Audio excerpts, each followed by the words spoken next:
Welcome to Exploration Dreamland, a quiet read-aloud of the writings of explorers of the real world and the worlds of imagination.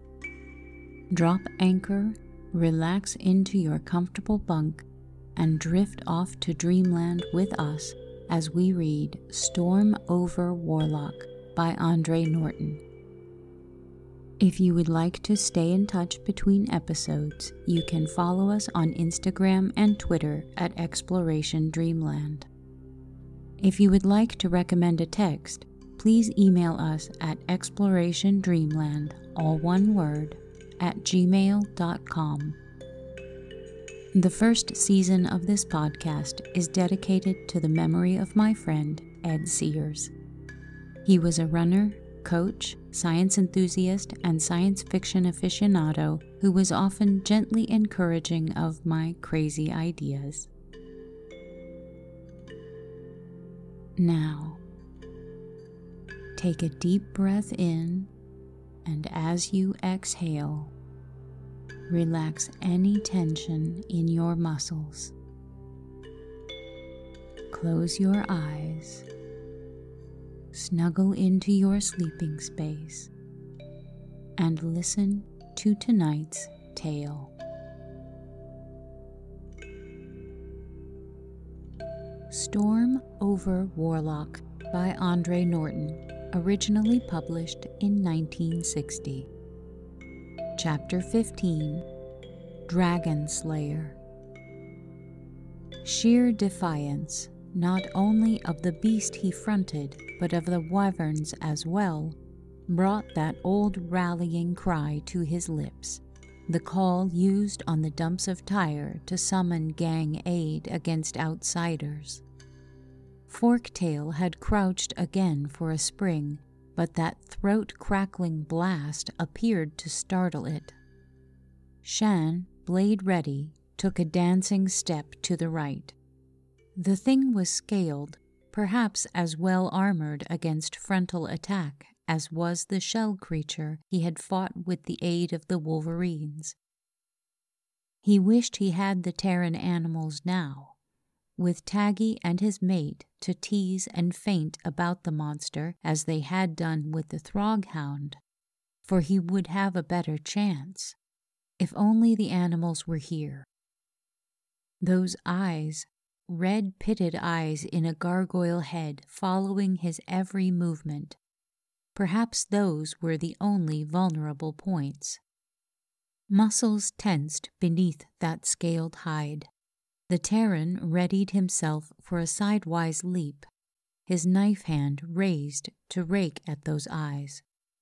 A brown shape with a V of lighter fur banding its back crossed the far range of Shan's vision. He could not believe what he saw, not even when a snarling animal, slavering with rage, came at a lumbering gallop to stand beside him, a second animal on its heels. Uttering his own battle cry, Taggy attacked. The forktail's head swung, imitating the movements of the wolverine as it had earlier mimicked the swaying of the disc in the wyvern's hand.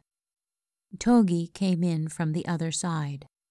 They might have been hounds keeping a bull in play, and never had they shown such perfect teamwork, almost as if they could sense what Shan desired of them. That forked tail lashed viciously, a formidable weapon. Bone, muscles, scaled flesh, half buried in the sand, swept up a cloud of grit into the face of the man and the animals. Shan fell back, pawing with his free hand at his eyes. The wolverines circled warily, trying for the attack they favored, the spring to the shoulders, the usually fatal assault on the spine behind the neck. But the armored head of the forktail, slung low, warned them off. Again the tail lashed, and this time Taggy was caught and hurled across the beach. Togi uttered a challenge, made a reckless dash, and raked down the length of the forktail's body, fastening on that tail, weighing it to earth with her own poundage while the sea creature fought to dislodge her. Shan, his eyes watering from the sand, but able to see, watched that battle for a long second, judging that Forktail was completely engaged in trying to free its best weapon from the grip of the wolverine. The latter clawed and bit with a fury which suggested Togi intended to immobilize that weapon by tearing it to shreds. Forktail wrenched its body, striving to reach its tormentor with fangs or clawed feet, and in that struggle to achieve an impossible position, its head slewed far about, uncovering the unprotected area behind the skull base, which usually lay under the spiny collar about its shoulders. Shan went in. With one hand he gripped the edge of that collar, its serrations tearing his flesh, and at the same time he drove his knife blade deep into the soft underfolds, ripping on toward the spinal column. The blade nicked against bone as the Forktail's head slammed back, catching Shan's hand and knife together in a trap. The Terran was jerked from his feet and flung to one side with the force of the beast's reaction. Blood spurted up, his own blood mingled with that of the monster. Only Togi's riding of the tail prevented Shan's being beaten to death. The armored snout pointed skyward as the creature ground the sharp edge of its collar down on the Terran's arm. Shan, frantic with pain, drove his free fist into one of those eyes. Forktail jerked convulsively. Its head snapped down again, and Shan was free. The Terran threw himself back, keeping his feet with an effort. Forktail was writhing, churning up the sand in a cloud, but it could not rid itself of the knife Shan had planted with all his strength, and which the blows of its own armored collar were now driving deeper and deeper into its back. It howled thinly with an abnormal shrilling. Shan, nursing his bleeding forearm against his chest, rolled free from the waves of sand it threw about, bringing up against one of the rock pillars. With that to steady him, he somehow found his feet and stood, weaving, trying to see through the rain of dust. The convulsions which churned up that concealing cloud were growing more feeble. Then Shan heard the triumphant squall from Togi, saw her brown body still on the torn tail just above the forking. The wolverine used her claws to hitch her way up the spine of the sea monster, heading for the mountain of blood spouting from behind the head. Forktail fought to raise that head once more. Then the massive jaw thudded into the sand, teeth snapping fruitlessly as a flood of grit overrode the tongue packed into the gaping mouth. How long had it taken, that frenzy of battle on the blood-stained beach? Shan could have set no limit in clock-ruled time. He pressed his wounded arm tighter to him, lurched past the still twitching sea thing to that splotch of brown fur on the sand, shaping the wolverine's whistle with dry lips. Togi was still busy with the kill, but Taggy lay where that murderous tail had thrown him. Shan fell on his knees as the beach around him developed a curious tendency to sway. He put his good hand to the ruffled back fur of the motionless wolverine. "Taggy?" A slight quiver answered. Shan tried awkwardly to raise the animal's head with his own hand. As far as he could see, there were no open wounds, but there might be broken bones, internal injuries he did not have the skill to heal. "Taggy?" he called again, gently, striving to bring that heavy head up on his knee. "The furred one is not dead."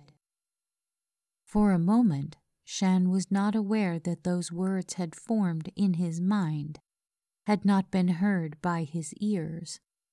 He looked up, eyes blazing at the wyvern coming toward him in a graceful glide across the crimsoned sand. And in a space of heartbeats, his thrust of anger cooled into a stubborn enmity. "No thanks to you," he said deliberately aloud. If the wyvern witch wanted to understand him, let her make the effort. He did not try to touch her thoughts with his. Taggy stirred again, and Shan glanced down quickly. The wolverine gasped, opened his eyes, shook his miniature bare head, scattering pellets of sand. He sniffed at a dollop of blood, the dark alien blood spattered on Shan's breeches, and then his head came up with a reassuring alertness as he looked to where his mate was still worrying the now quiet forktail.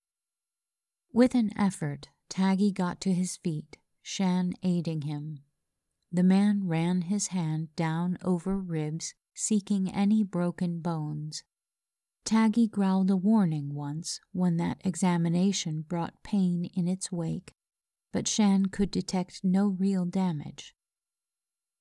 As might a cat, the wolverine must have met the shock of that whiptail stroke relaxed enough to escape serious injury.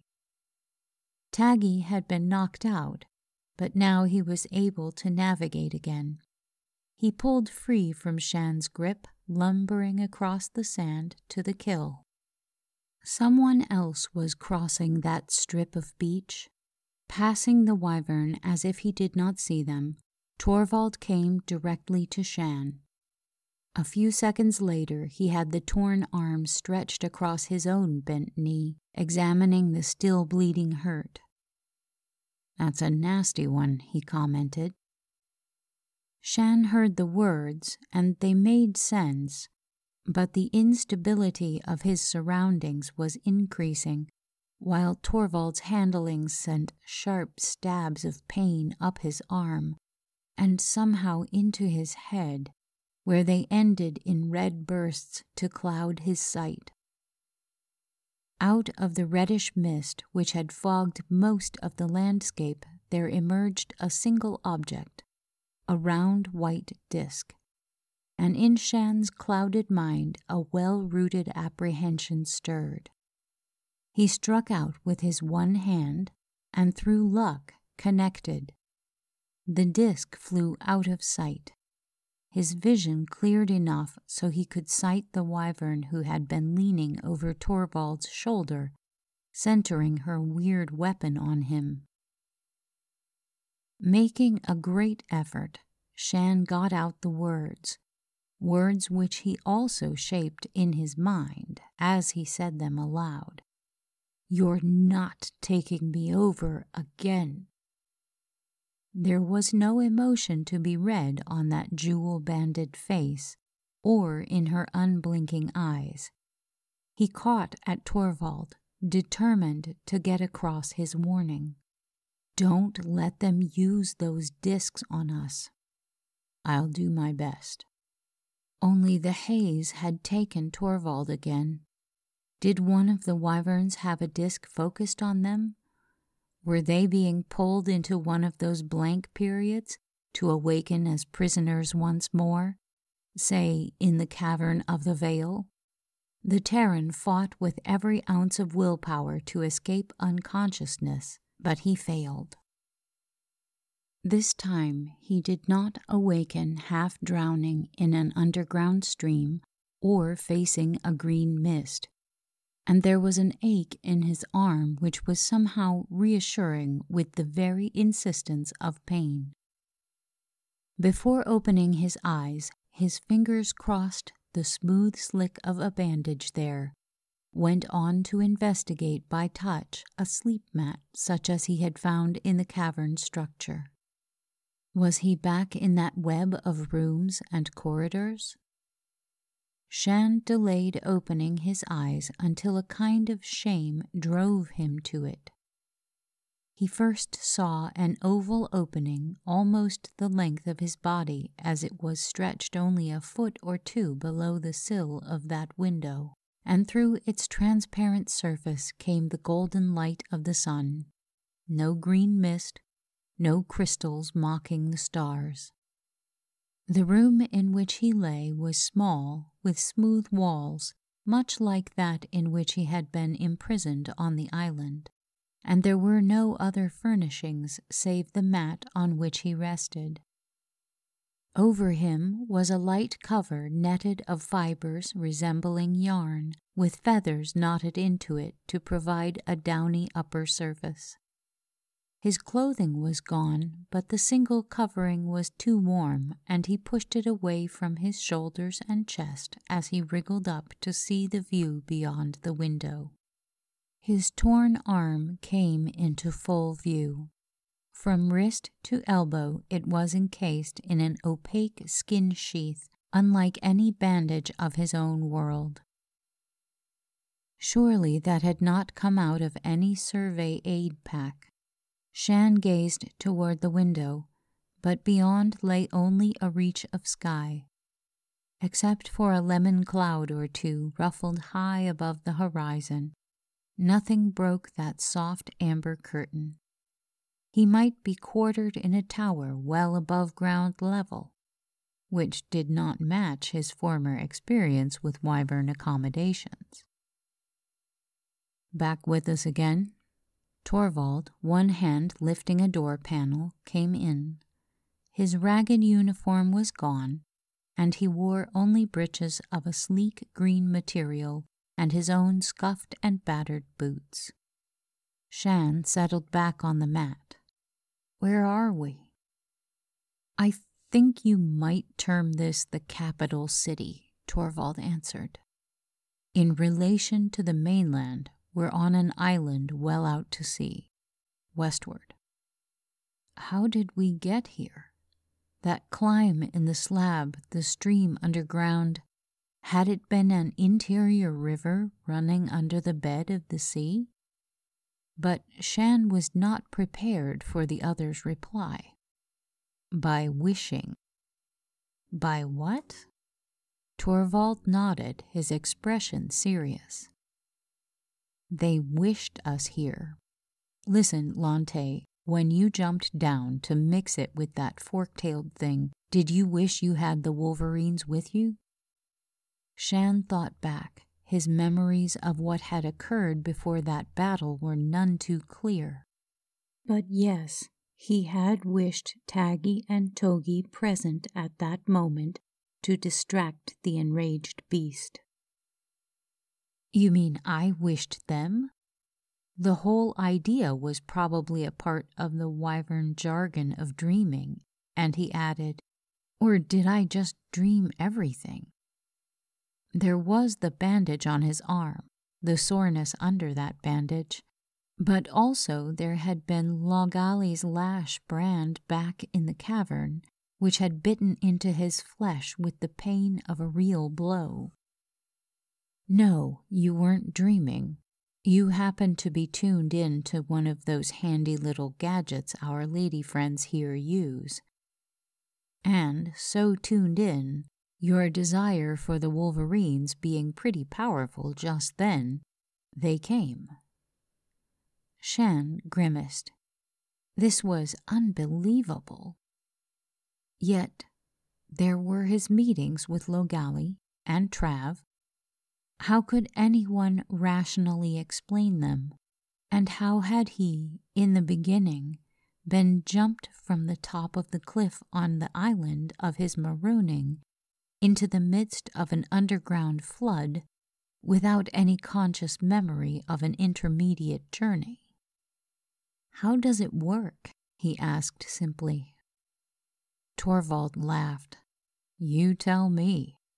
They have these discs, one to a wyvern, and they control forces with them. Back there on the beach, we interrupted a class in such control. They were the novices learning their trade.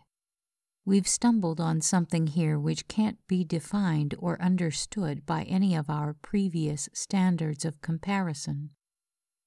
It's frankly magic, judged by our terms." "Are we prisoners?" Shan wanted to know. "Ask me something I'm sure of. I've been free to come and go within limits. No one's exhibited any signs of hostility. Most of them simply ignore me. I've had 2 interviews via this mind-reading act of theirs with their rulers or elders or chief sorceresses.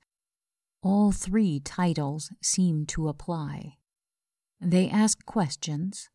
I answer as best I can, but sometimes we appear to have no common meeting ground. Then I ask some questions. They evade gracefully or reply in a kind of unintelligible double talk, and that's as far as our communication has progressed so far. Taggy and Togi have a run of their own, and as far as I can tell, are better satisfied with life than I am. Oddly enough, they respond more quickly and more intelligently to orders. Perhaps this business of being shunted around by the discs has conditioned them in some way." "What about these wyverns? Are they all female?" "No, but their tribal system is strictly matriarchal, which follows a pattern even Terra once knew. The fertile Earth Mother and her priestesses, who became the witches when the gods overruled the goddesses. The males are few in number and lack the power to activate the discs. In fact," Torvald laughed ruefully, "one gathers that in this civilization our opposite numbers have, more or less, the status of pets at the best and necessary evils at the worst, which put us at a disadvantage from the start." "You think that they won't take us seriously because we are males?" "Might just work out that way. I've tried to get through to them about danger from the Throgs, telling them what it would mean to them to have the Beetleheads settle here for good. They just brush aside the whole idea." "Can't you argue that the Throgs are males too? Or aren't they?" The survey officer shook his head. "That's a point no human can answer. We've been sparring with Throgs for years, and there have been libraries of reports written about them and their behavior patterns, all of which add up to about 2 paragraphs of proven facts and hundreds of surmises, beginning with the probable and skimming out into the wild fantastic. You can claim anything about a Throg and find a lot of very intelligent souls ready to believe you. But whether those beetleheads squatting over on the mainland are able to answer to he, she, or it, your solution is just as good as mine. We've always considered the ones we fight to be males, but they might just as possibly be Amazons. Frankly, these wyverns couldn't care less either. At least, that's the impression they give. But anyway, Shan observed, it hasn't come to we're all girls together either. Torvald laughed again. Not so you can notice. We're not the only unwilling visitor in the vicinity. Shan sat up. A Throg? A something, non-Warlockian or non-Wyvern, and perhaps trouble for us. You haven't seen this other? Torvald sat down cross-legged. The amber light from the window made red gold of his hair, added ruddiness to his less gaunt features. "No, I haven't. As far as I can tell, the stranger's not right here. I caught stray thought beams twice. Surprise expressed by the newly arrived wyverns who met me and apparently expected to be fronted by something quite physically different. Another Terran scout? No, I imagine that to the wyverns we must look a lot alike. Just as we couldn't tell one of them from her sister if their body patterns didn't differ. Discovered one thing about those patterns. The more intricate they run, the higher the power, not of the immediate wearer, but of her ancestors. They're marked when they qualify for their disc and presented with the rating of the greatest witch in their family line as an inducement to live up to those deeds and surpass them if possible. Quite a bit of logic to that. Given the right conditioning, such a system might even work in our service. That nugget of information was the stuff from which survey reports were made. But at the moment, the information concerning the other captive was of more value to Shan. He steadied his body against the wall with his good hand and got to his feet. Torvald watched him. "I take it you have visions of action. Tell me, Lante, why did you take that header off the cliff to mix it with Forktail?" Shan wondered himself. He had no reason for that impulsive act. "I don't know." "Chivalry? Fair wyvern in distress?" the other prodded. "Or did the backlash from one of those discs draw you in?"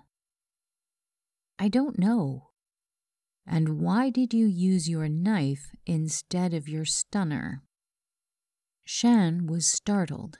For the first time he realized that he had fronted the greatest native menace they had discovered on Warlock with the more primitive of his weapons. Why had he not tried the stunner on the beast? He had just never thought of it when he had taken that leap into the role of Dragon Slayer. "Not that it would have done you any good to try the ray. It has no effect on Forktail." "You tried it?" "Naturally, but you didn't know that, or did you pick up that information earlier?" "No," answered Shan slowly. "No, I don't know why I used the knife. The stunner would have been more natural." Suddenly he shivered, and the face he turned to Torvald was very sober. "How much do they control us?" he asked, his voice dropping to a half-whisper, as if the walls about them could pick up those words and relay them to other ears. "What can they do?" "A good question." Torvald lost his light tone. "Yes, what can they feed into our minds without our knowing? Perhaps those discs are only window dressing and they can work without them. A great deal will depend upon the impression we can make on these witches." He began to smile again, more wryly. "The name we gave this planet is certainly a misnomer. A warlock is a male sorcerer, not a witch." "And what are the chances of our becoming warlocks ourselves?" Again Torvald's smile faded, but he gave a curt little nod to Shan as if approving that thought. "That is something we are going to look into, and now. If we have to convince some stubborn females as well as fight throgs, well," he shrugged, "we'll have a busy, busy time." Chapter 16. Third Prisoner. "Well, it works as good as new." Shan held his hand and arm out into the full path of the sun. He had just stripped off the skin case bandage to show the raw seam of a half-healed scar, but as he flexed muscles, bent and twisted his arm, there was only a small residue of soreness left. "Now what? Or where?" he asked Torvald with some eagerness.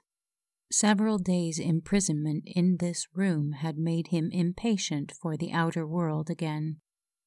Like the officer, he now wore breeches of the green fabric, the only material known to the wyverns, and his own badly worn boots. Oddly enough, the Terrans' weapons, stunner and knife, had been left to them, a point which made them uneasy, since it suggested that the wyverns believed they had nothing to fear from clumsy alien arms. "Your guess is as good as mine," Torvald answered that double question, "but it is you they want to see. They insisted upon it, rather emphatically, in fact." The Wyvern City existed as a series of cell-like hollows in the interior of a rock-walled island. Outside there had been no tampering with the natural rugged features of the escarpment, and within the silence was almost complete. For all the Terrans could learn, the population of the stone-walled hive might have been several thousand, or just the handful that they had seen with their own eyes along the passages which had been declared open territory for them. Shan half expected to find again a skull-walled chamber where witches tossed colored sticks to determine his future, but he came with Torvald into an oval room in which most of the outer wall was a window, and seeing what lay framed in that, Shan halted, again uncertain as to whether he actually saw that or whether he was willed into visualizing a scene by the choice of his hostesses. They were lower now than the room in which he had nursed his wound, not far above water level, and this window faced the sea. Across a stretch of green water was his red-purple skull, the waves lapping its lower jaw, spreading their foam in between the gaping rock fringe which formed its teeth, and from the eye hollows flapped the clack-clacks of the sea-coast, coming and going as if they carried to some imprisoned brain within that giant bone case messages from the outer world. "My dream," Shan said. "Your dream." Torvald had not echoed that. The answer had come in his brain. Shan turned his head and surveyed the wyvern awaiting them with a concentration which was close to the rudeness of an outright stare, a stare which held no friendship, for by her skin patterns he knew her for the one who had led that triumvir who had sent him into the cavern of the mist. And with her was the younger witch he had trapped on the night that all this baffling action had begun. "We meet again," he said slowly. "To what purpose?" "To our purpose, and yours." "I do not doubt that it is to yours." The Terran's thoughts fell easily now into a formal pattern he would not have used with one of his own kind. "But I do not expect any good to me." There was no readable expression on her face. He did not expect to see any, but in their uneven mind touch he caught a fleeting suggestion of bewilderment on her part, as if she found his mental processes as hard to understand as a puzzle with few leading clues. "We mean you no ill, Star Voyager.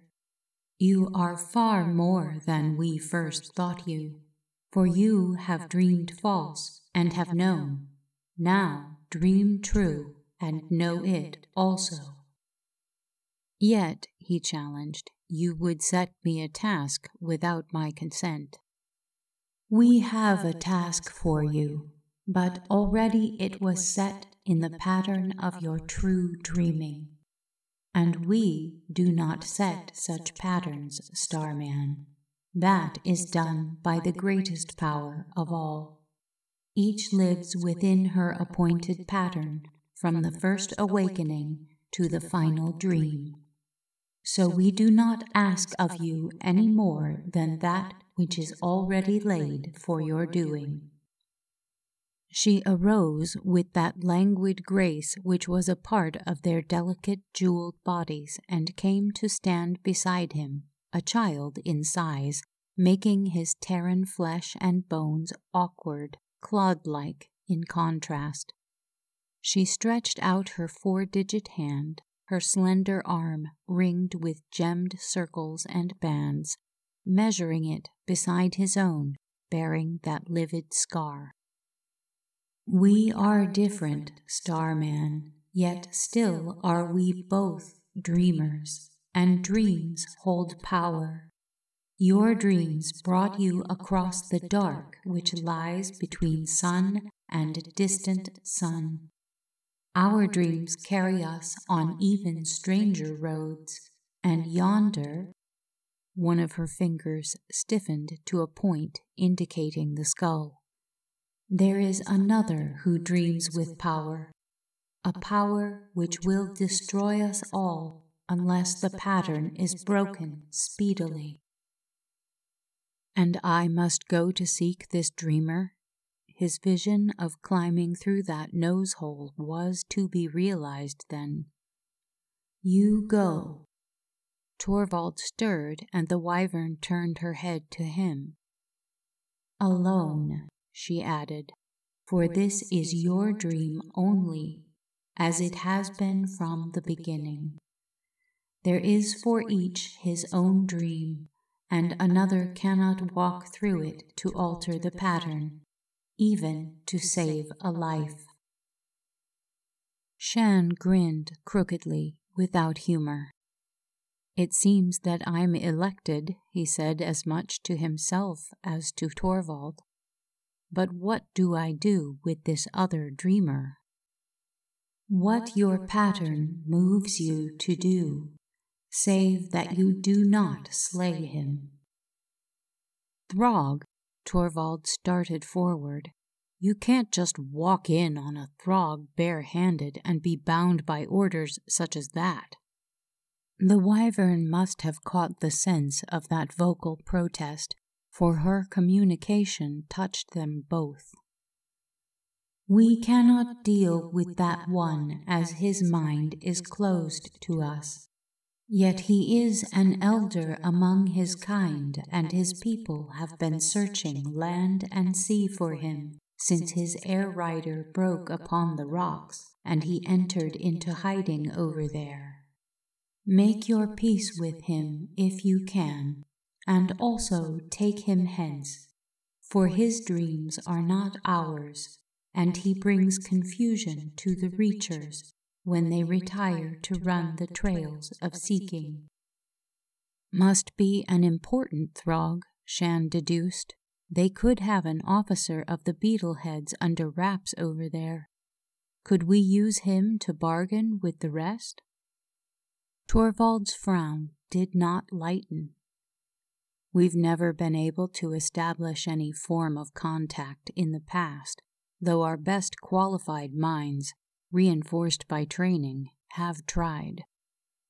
Shan did not take fire at that rather delicate estimate of his own lack of preparation for the carrying out of diplomatic negotiations with the enemy. He knew it was true. But there was one thing he could try, if the wyverns permitted. "Will you give a disk of power to this Starman?" He pointed to Torvald. "For he is my elder one, and a reacher for knowledge. With such a focus, his dream could march with mine when I go to the Throg, and perhaps that can aid in my doing what I could not accomplish alone. For that is the secret of my people, Elder One. We link our powers together to make a shield against our enemies, a common tool for the work we must do." "And so it is with us also, Star Voyager. we are not so unlike as the foolish might think.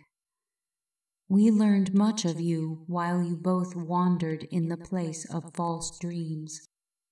But our power discs are our own, and cannot be given to a stranger while their owners live.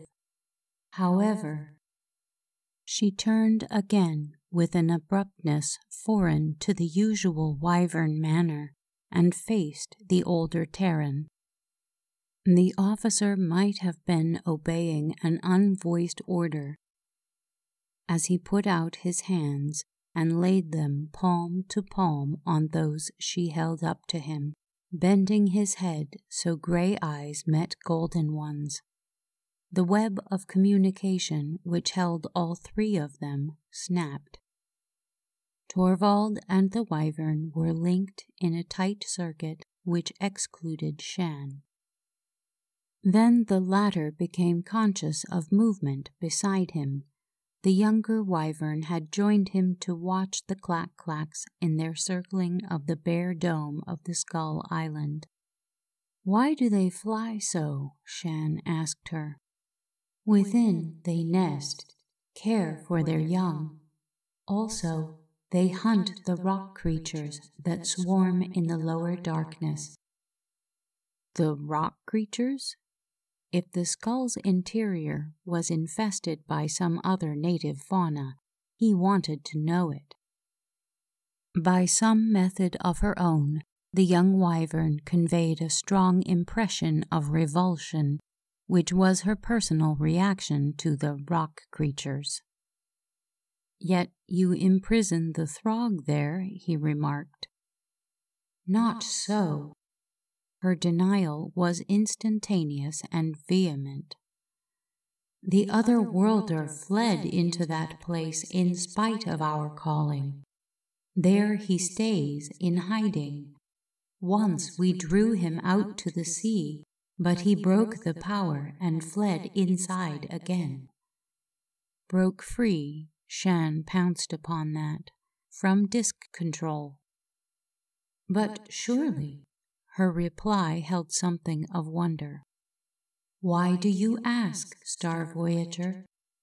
Did you not also break free from the power of the disk when I led you by the underground ways, awaking in the river?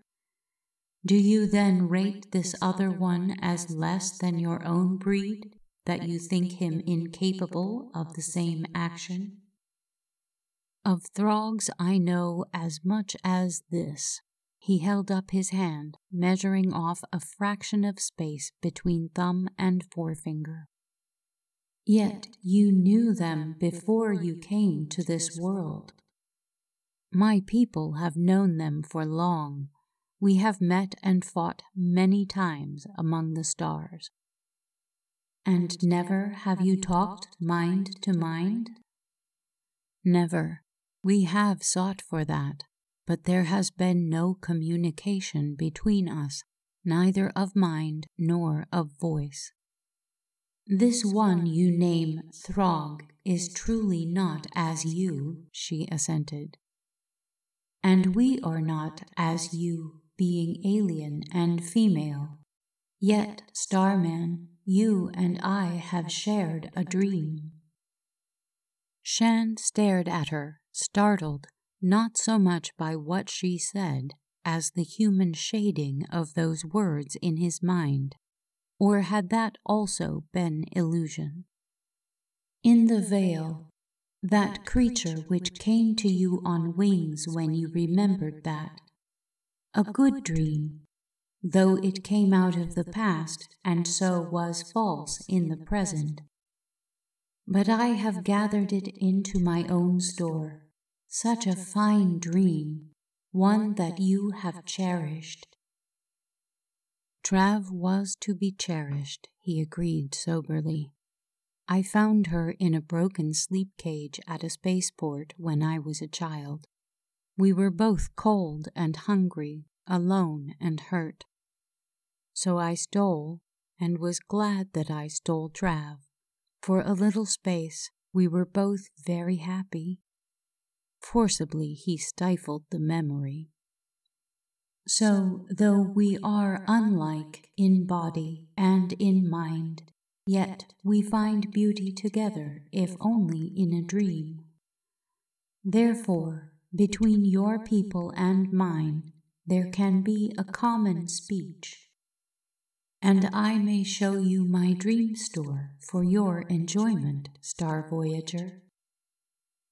A flickering of pictures, some weird, some beautiful, all a little distorted, not only by haste, but also by the haze of alienness which was a part of her memory pattern, crossed Shan's mind. Such a sharing would be a rich feast, he agreed. All right. Those crisp words in his own tongue brought Shan away from the window to Torvald. The survey officer was no longer locked hand to hand with the Wyvern Witch, but his features were alive with a new eagerness. We are going to try your idea, Lante. They'll provide me with a new unmarked disc, show me how to use it, and I'll do what I can to back you with it. But they insist that you go today. What do they really want me to do? Just rout out that Throg? Or try to talk him into being a go-between with his people? That does come under the heading of dreaming. They want him out of there, back with his own kind, if possible. Apparently, he's a disruptive influence for them. He causes some kind of mental foul-up which interferes drastically with their power. They haven't been able to get him to make any contact with them. This Elder One is firm about your being the one ordained for the job, and that you'll know what action to take when you get there. Must have thrown the sticks for me again, Shan commented. Well, they've definitely picked you to smoke out the Throg, and they can't be talked into changing their minds about that. I'll be the smoked one if he has a blaster. They say he's unarmed. What do they know about our weapons or Throg's? The other one has no arms. Wyvern words in his mind again. This fact gives him great fear. That which he has depended upon is broken, and since he has no weapon, he is shut into a prison of his own terrors. But an adult Throg, even unarmed, was not to be considered easy meat, Shan thought.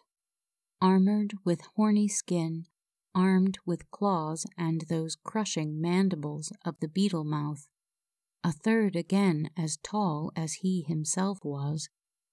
No, even unarmed, the Throg had to be considered a menace.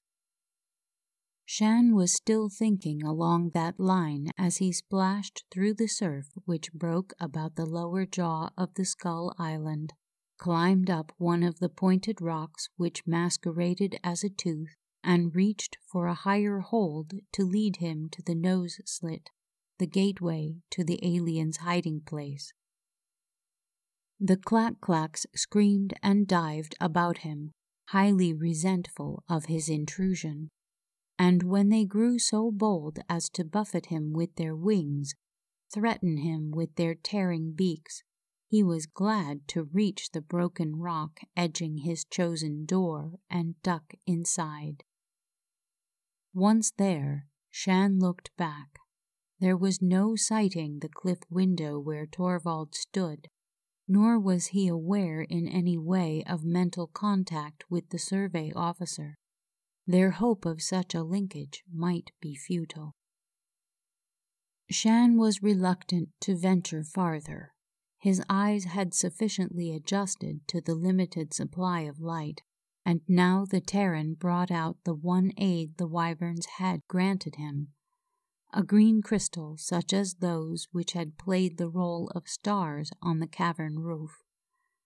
He clipped its simple loop setting to the front of his belt, leaving his hands free. Then, having filled his lungs for the last time with clean, sea-washed air, he started into the dome of the skull. There was a fetid thickness to this air only a few feet away from the outer world. The odor of clack-clack droppings and refuse from their nests was strong, but there was an added staleness, as if no breeze ever scooped out the old atmosphere to replace it with new.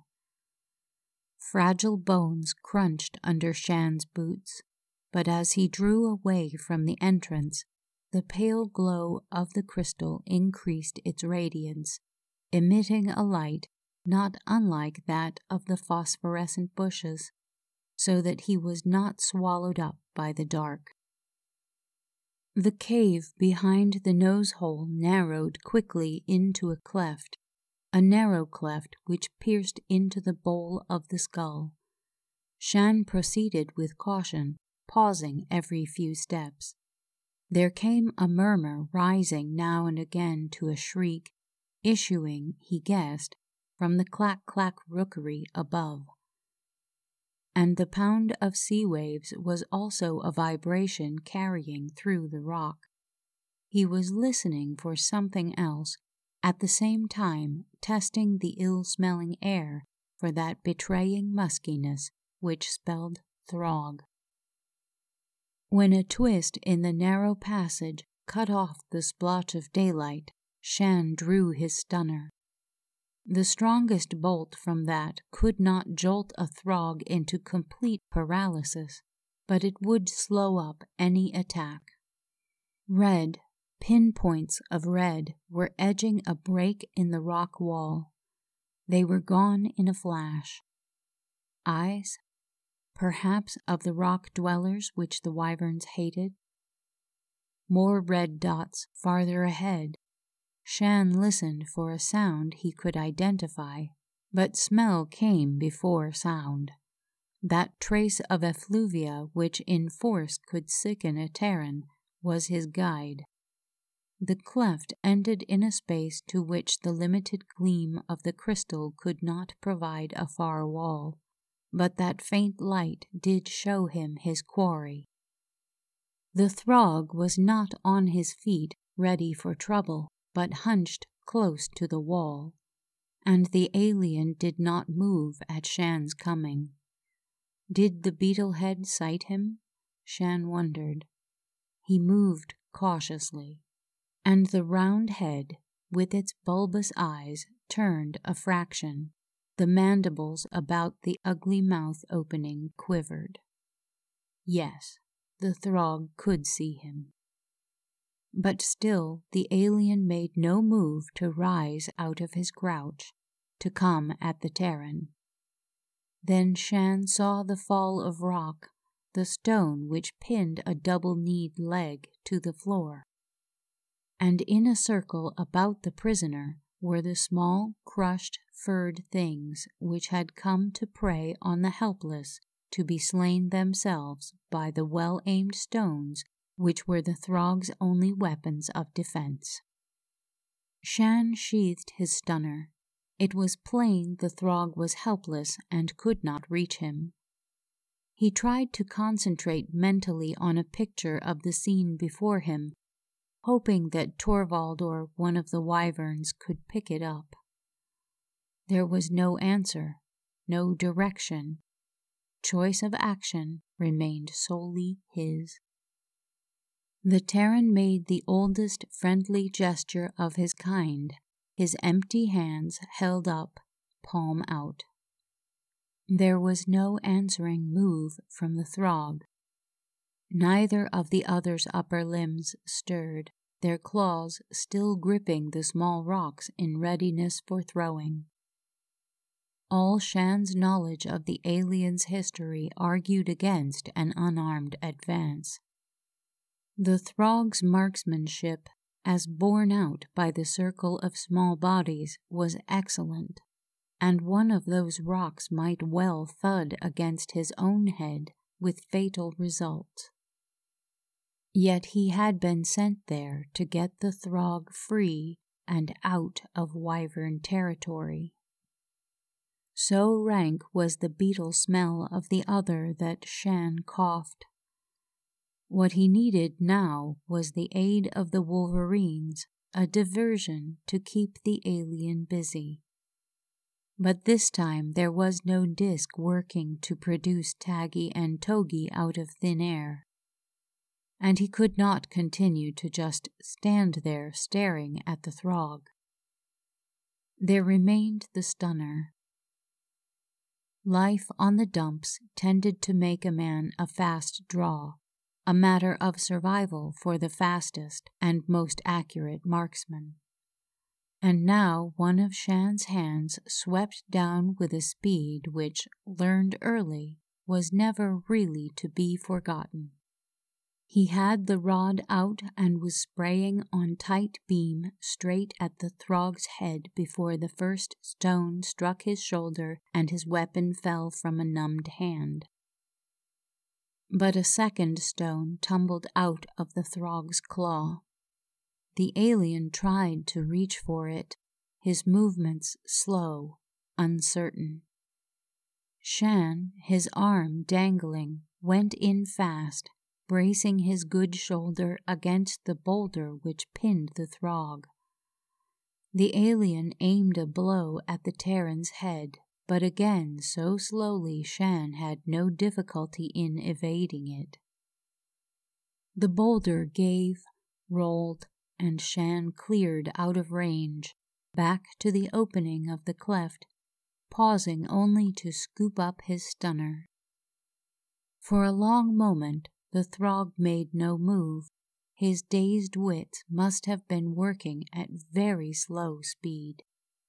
Then the alien heaved up his body to stand erect, favoring the leg which had been trapped. Shan tensed, waiting for a rush. What now? Would the throg refuse to move? If so, what could he do about it? With the impact of a blow, the message Shan had hoped for struck into his mind. But his initial joy at that contact was wiped out with the same speed. Throg ship overhead.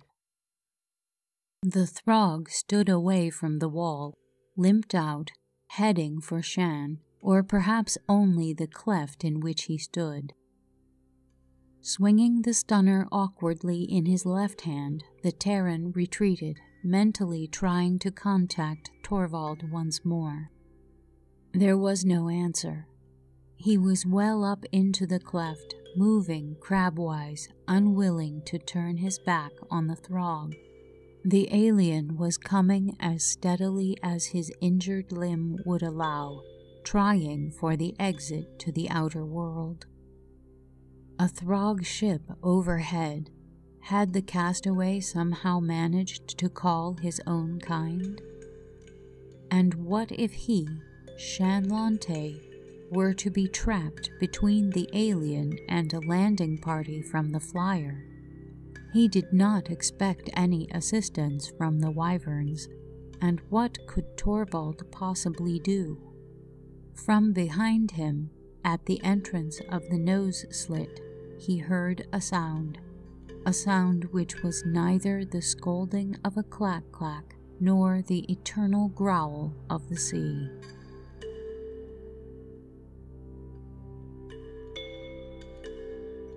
Stay tuned for the next segment from Storm Over Warlock by Andre Norton. Please follow, rate, and review us on your favorite podcast app. Keep in touch with us on Twitter and Instagram, and recommend us to anyone you know who could use a quiet break or a little help falling asleep. Exploration Dreamland is produced, edited, and hosted by me, Sarah Van Zale. A big thank you to Project Gutenberg for helping me find this and many other interesting publications. Thanks also to Kevin MacLeod at Incompetech.com for providing the theme music for this show. The title of this piece, is Kalimba relaxation music, if you would like to visit his website to hear it in its entirety. Sweet dreams.